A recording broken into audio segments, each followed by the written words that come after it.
Welcome to our channel. Today we how to disable MySQL binary logging for smaller VPS, beginner guide step by step clearly. To disable MySQL binary logging, first, connect to your server via SSH. Use your preferred terminal application to access the command line. Log in as the root user or a user with sudo privileges. Next, locate the MySQL configuration file, usually named my.cnf or my.ini. This file is typically found in the /etc/mysql/or/h directory. Open the MySQL configuration file using a text editor such as Nano or Vim. To do this, type sudo nano /etc/mysql/my.cnf and press enter. Scroll through the file to find the section labeled MySQLD. In this section, look for any line that starts with log_bin. If this line is present, either comment it out by adding a hashtag at the start or delete the line entirely.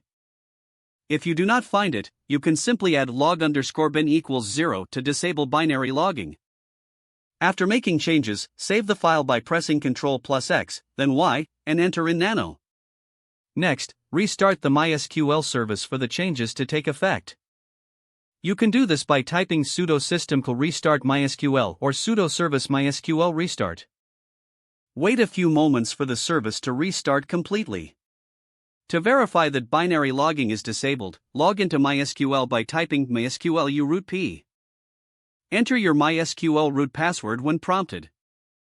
Once logged in, execute the command show variables like log_bin. If binary logging is successfully disabled, the output should indicate that the value is off. Congratulations, you have successfully disabled MySQL binary logging for your VPS. If the page does not load, refresh the browser or try again in a private or incognito window.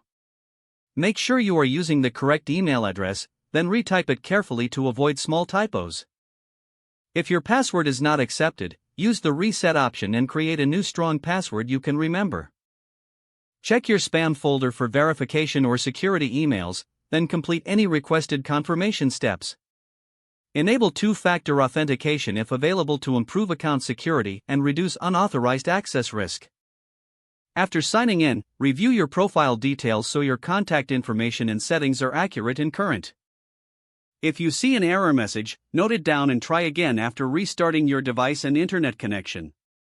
Log out when you finish, especially on shared devices, to keep your account and payment information secure. Don't forget to like this video and subscribe to our channel for more step-by-step tech guides.